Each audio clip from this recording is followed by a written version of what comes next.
వాళ్ళపైన బురద జల్లే ప్రయత్నం చేసిండు. అయినప్పటికీ కూడా కేంద్రం మెడలు వంచింది, రాజీనామా జరిగింది ధర్మేంద్ర ప్రధాన్ది. జరిగిన తర్వాత తగుదునమ్మా అని చెప్పని కొండా విశ్వేశ్వరరెడ్డి గారు, ఆయన ఏం చదువుకున్నారో ఏం జ్ఞానవంతుడో నాకు తెలియదు, కానీ కనీస మానవత్వం లేకుండా ఆయన ఇష్టం వచ్చినట్లు నిన్న మాట్లాడుతూ, ధర్మేంద్ర ప్రధాన్ గారేమో దేశాన్ని ఉద్ధరించిండు, విద్యా వ్యవస్థను సంస్కరించిండు, అనేక అంశాలు ఆ వీడియోలో కనుక చూసినట్టయితే ధర్మేంద్ర ప్రధాన్ మా వివేకానందుడి కంటే ఎక్కువ కష్టపడడం చెప్పని చెప్పుకుంటూ వచ్చిండు. సరే, అంత పని చేసిండు. మరి పేపర్ లీక్ ఎందుకు అయిందో ఆయన అడిగితే దానికి మాత్రం సమాధానం చెప్పడు. అన్ని మంచి పనులు చేసిండు కాబట్టి అక్కస్తోటి విద్యార్థులు ఉద్యమం చేసిండ్రు అని చెప్పని చిల్లరమల్లరగా మాట్లాడిన కొండా విశ్వేశ్వరరెడ్డి గారికి, కోట్ల రూపాయల అధిపతి కొండా విశ్వేశ్వరరెడ్డి గారికి పేదోళ్ల బాధ, పేద విద్యార్థుల తల్లిదండ్రుల బాధ, పరీక్ష పత్రాలు లీక్ అయితే వచ్చేటువంటి యొక్క కాన్సిక్వెన్సెస్ పైన కనీస అవగాహన లేక, మానవత్వం లేకుండా, సెన్సిటివిటీ లేకుండా, రెస్పాన్సిబిలిటీ లేకుండా ఇష్టం వచ్చినట్లు కాల్చిపడేస్తారట. వేరే ఏ దేశాల్లోనైనా సరే నిరసనకారులు కనుక ఈ రకమైన నిరసన తెలిపితే వాళ్ళని కాల్చిపడేస్తారు అని చెప్పని మాట్లాడుతున్నారు. నేను అడుగుతా ఉన్నాను కొండా విశ్వేశ్వరరెడ్డి గారిని, ఏ దేశంలో ఉన్నావు నాయన నువ్వు? భారత రాజ్యాంగం వర్తిస్తుందా ఈ దేశంలో? లేకపోతే ఏమైనా నరేంద్ర మోడీ గారు ఏమైనా ప్రత్యేక రాజ్యాంగం రాసి భారతదేశంలో అమలు చేస్తున్నారా? సోయి ఉండి మాట్లాడుతున్నారా, సోయి లేక మాట్లాడుతున్నారా? ఒకవేళ మీరన్నట్టుగానే వాళ్ళు కనుక కాల్చివేయడానికే అర్హులైనట్టయితే జగత్ప్రకాష్ నడ్డా గారు, జేపీ నడ్డా గారు, తర్వాత ఇంకో పెద్ద మనిషి, ఇద్దరు కలిసి ఎందుకు చర్చల కోసం అని చెప్పని వాళ్ళతో కూర్చున్నారో సమాధానం చెప్పాలని చెప్పి నేను కోరుతా ఉన్నాను. ప్రభుత్వం ఒకవేళ కనుక విద్యార్థులు కాల్చివేతకే అర్హులైతే ఏ ముఖం పెట్టుకొని వాళ్ళతో చర్చలు చేసినారు? అంటే వాళ్ళ కోరికలో సహేతుకత ఉందనే కదా. వాళ్ళ కోరికల్లో సహేతుక ఉన్న తర్వాత కొండా విశ్వేశ్వరరెడ్డి మీకెందుకు అనిపిస్తూ ఉంది వాళ్ళని కాల్చివేయాలని చెప్పని? బండి సంజయ్ గారు మీకెందుకు అనిపిస్తుంది వాళ్ళు పాకిస్తానీలు అని చెప్పని, లేకపోతే దేశద్రోహులు అని చెప్పని? మీరైనా తప్పు కావాలా, లేకపోతే ఢిల్లీలో జేపీ నడ్డా అయినా తప్పు కావాలా, నరేంద్ర మోడీ అయినా తప్పు కావాలా? ఇద్దరు సరిగారు. చిల్లర మల్లరగా మాట్లాడుతూ, ఒక అవకాశవాదంతో, ఒక హిపోక్రసీతో మాట్లాడుతూ ఇవాళ విద్యార్థి నిరుద్యోగులను అపహాస్యం చేయొద్దు అని చెప్పని నేను డిమాండ్ చేస్తూ ఉన్నాను. పిల్లలను రెచ్చగొట్టకండి.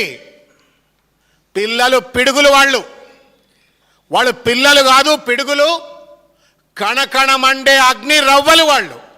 నేను ప్రత్యక్షంగా చూసిన కొండా విశ్వేశ్వరరెడ్డి గారు, బండి సంజయ్ గారు ఇదే ఇందిరా పార్క్లో కేటీఆర్ గారి నేతృత్వంలో జరిగినటువంటి ఒక నీట్ పరీక్ష పత్రం లీక్ వ్యతిరేకంగా జరిగినట్టు దీక్షలో పాల్గొన్నటువంటి ఒక ముక్కు పచ్చలారని పిల్లల యొక్క ఆగ్రహవేశాలు చూస్తుంటే, వాళ్ళు లేవనెత్తిన ప్రశ్నలు చూస్తుంటే, ప్రజాస్వామ్య స్ఫూర్తి గురించి, రాజ్యాంగ స్ఫూర్తి గురించి వాళ్ళు మాట్లాడుతున్న తీరు చూస్తే, గల్లాలు బట్టి మేము నిలదీస్తాం పాలక వర్గాన్ని అని చెప్పని పొలికేకలు లెక్క పెడుతుంటే వాళ్ళని చూస్తుంటే, వాళ్ళని చూసి ఎప్పుడో ఇంటర్మీడియట్ డిగ్రీ చదువుతున్న కాలంలో మనం కూడా ఇట్లున్నాం కదా అని చెప్పని అనుకునేటువంటి ఒక ఉత్తేజం, ఒక ఉద్రేకం, ఒక ఆవేశం, ఒక స్ఫూర్తి కలిగింది. చిల్లర మన కోట్ల రూపాయలు ఆస్తులు సంపాదించుకున్న మీకు పేదోడి బాధలు అర్థమవుతాయి అని చెప్పని నేను అనుకోవట్లేను. నేను అడుగుతా ఉన్నాను ఇవాళ, నిరసన తెలిపితే రాళ్లతో కాల్చి చంపాలంటున్నాడు. మరి పేపర్ లీక్ చేసిన వాడు ఏం చేయాలా? నిరసన తెలిపితే కాల్చి చంపాలా? మరి పేపర్ లీక్ చేసిన వాడిని ఏం చేయాలా? అమెరికాలో అయితే నిరసన తెలిపితే కాల్చి వేస్తారట, విదేశాల్లో. నాకు తెలిసినటువంటి ఒక కామన్ సెన్స్ ప్రకారంగా సౌదీ అరేబియా లాంటి దేశంలో ఒకవేళ కనుక ఇటువంటి ప్రశ్నపత్రాన్ని కనుక లీక్ చేసినట్టయితే రాళ్లతో కొట్టి చంపుతారు. మరి ధర్మేంద్ర ప్రధాన్ గారిని కూడా రాళ్లతో కొట్టి చంపాలని చెప్పని డిమాండ్ పెట్టాలనా? మీరు కనుక కాల్చి చంపాలే డిమాండ్ రైట్ అయితే ధర్మేంద్ర ప్రధాన్ గారిని, కేంద్రంలో లీక్ చేసిన పెద్దలందరినీ కూడా రాళ్లతో కొట్టి చంపాలనా? సౌదీ లాంటి న్యాయం భారతదేశానికి కావాలన్నా? సౌదీ రాజ్యాంగం భారతదేశంలో అమలు కావాలన్నా? బండి సంజయ్, కొండా విశ్వేశ్వరరెడ్డి సమాధానం చెప్పాలని చెప్పి నేను కోరుతా ఉన్నాను. ఇవాళ దాదాపు 40-50 మంది విద్యార్థులు ఈ నీట్ పరీక్ష వల్ల ఆత్మబలిదానం చేసుకున్నారు. లక్షలాది మంది కుటుంబాలు రోడ్ల మీదకి వచ్చి నిరసన దీక్ష తెలిపినాయి. అనేక మంది తల్లిదండ్రులు కకావికలమైన మనస్తత్వంతో ఒక మానసిక క్షోభను అనుభవించిండ్రు. కనీసం మీరు సహాయపడకపోయినా ఎంపతి అన్న చూపెట్టరా? మానవత్వం లేదా? మీకు కోటాను కోట్ల రూపాయల ఆస్తులు ఉండొచ్చు, పెద్ద పెద్ద బడాబాబులు కావచ్చు, కానీ పేదోడు నిరసన తెలిపే హక్కే లేదు భారతదేశంలో అంటే ఏం రాజ్యమయ్యా ఇది?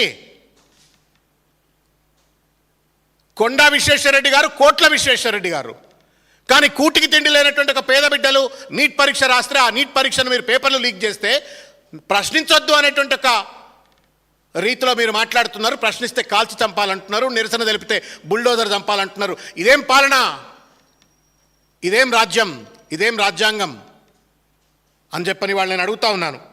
ఈ పిల్లలే దేశ భవిష్యత్తు. కొండా విశ్వేశ్వరరెడ్డి గారు, నీది నా టైం అయిపోయింది. బండి సంజయ్ టైం కూడా అయిపోయింది. The future belongs to the young generation of this country. 40-50 కోట్ల మంది ఉన్నట్టు యువజనులది ఈ దేశం. వాళ్ళ యొక్క నిర్మాణాత్మకమైన పాత్ర వల్లనే భారతదేశం బాగుపడుతుంది. కానీ అటువంటి ప్రశ్నించిన వాళ్ళని తుపాకులతో కాల్చి చంపాలని చెప్పని మాట్లాడే కొండా విశ్వేశ్వరరెడ్డి గారు, మానవత్వంతో మాట్లాడండి, బుర్ర ఉండి మాట్లాడండి బండి సంజయ్ గారు అని చెప్పని నేను విజ్ఞప్తి చేస్తూ ఉన్నాను. ప్రజాస్వామ్యానికి పునాదే ప్రశ్న, నిరసన రాజ్యాంగ హక్కు. దాన్ని వాళ్ళ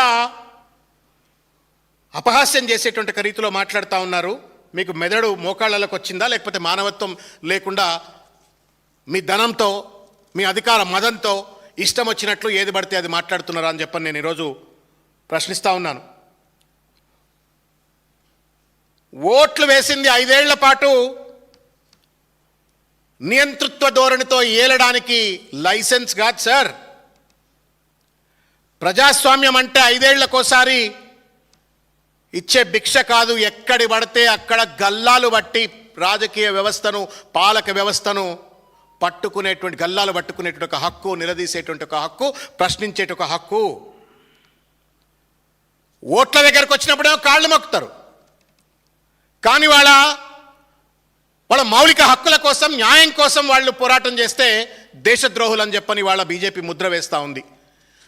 ఒక పక్కనేమో చర్చలు చేస్తారు, ఒక పక్కనేమో రాజీనామాలు చేస్తారు, మరో పక్కనేమో సోయి తప్పినటువంటి రీతిలో కేంద్ర మంత్రులు, కేంద్రంలో ఉన్నట్టుగా పార్లమెంట్ సభ్యులు మళ్ళీ వాళ్ళ మీడియా వర్గాలు ఇష్టం వచ్చినట్టుగా వాళ్ళను దేశద్రోహులుగా ముద్ర వేస్తారు. ఇది ఎక్కడ న్యాయం అని చెప్పని వాళ్ళు నేను ప్రశ్నిస్తూ ఉన్నాం. ఒకటే విషయం, అధికార మదం, డబ్బహంకారం శాశ్వతం కాదు. ఇవాళ ఈ దేశానికి ఒక సరికొత్త దిశ విద్యార్థి లోకం చూపెట్టింది. మొన్న పాలకులేసే ఎంగిలి మెతుకులకో, అణిచివేతకో భయపడి లొంగేటువంటి ఒక తరం కాదు, ప్రశ్నించే తరం అని చెప్పని నిలబడ్డటువంటి ఒక యువతను దేశద్రోహులు అంటే తరిమి కొడతారు అనే విషయాన్ని కొండా విశ్వేశ్వరరెడ్డి గారు కానీ, బండి సంజయ్ గారు కానీ, లేకపోతే వాళ్ళ తొత్తులు కానీ దయచేసి అర్థం చేసుకోవాలని చెప్పని నేను కోరుతా ఉన్నాను. నేను చివరిగా ఒక విషయం అడగదలుచుకున్నా. బండి సంజయ్ గారు, చాలా కీలకమైన అంశం ఇది. బండి సంజయ్ గారు, కొండా విశ్వేశ్వరరెడ్డి గారు, ఇంకెవరైనా పెద్దలైనా సరే, ఇది పూజనీయ మోహన్ భాగవత్ గారి యొక్క ట్వీట్ ఇది. వారు మాంగళ్య సభలో మాట్లాడిన ఒక మాటలను ఏఎన్ఐ వాళ్ళు ట్వీట్లో ఇచ్చినటువంటి ఒక అంశం ఇది. గౌరవనీయ మోహన్ భాగవత్ గారు మాట్లాడినటువంటి ఒక మాట ఏంటంటే, వినాల బండి సంజయ్ గారు, కొండా విశ్వేశ్వరరెడ్డి గారు. RSS chief Mohan Bhagavat says, when we were young, it was an era of obedience. అంటే మేము చిన్న వయసులో ఉన్నప్పుడు it was an era of obedience. కొంత పెద్దలంటే గౌరవము, ప్రశ్నించే తత్వం లేకుండా కొంత లొంగి మంగి గౌరవంతో ఉండేవాళ్ళు. But that's not the case anymore. When we were young it was an era of obedience. That's not the case anymore. The new generation ask questions.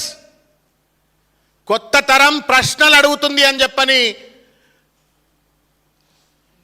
Mohan Bhagwat గారు చెప్తా ఉన్నారు.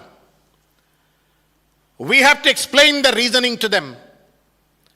కొత్త తరం ప్రశ్నలు అడుగుతుంది, ఆ అడిగిన ప్రశ్నలకు సమాధానం చెప్పాలా, జవాబు చెప్పాలా, నిర్ణయాల వెనుక ఉన్నటువంటి ఒక కారణాలను చెప్పాలా అని చెప్పిండ్రు. We need to give them lot of affection.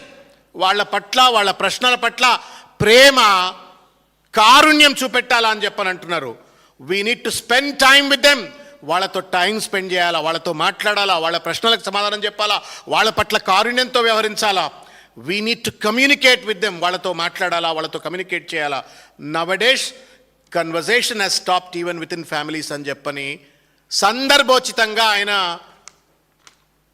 RSS chief Mohan Bhagwat గారు విశ్వమాంగళ్య సభలో మాట్లాడినరు. కొండ విశ్వేశ్వర్ రెడ్డి గారు, బండి సంజయ్ గారు. దీని అర్థం ఏంటి అంటే,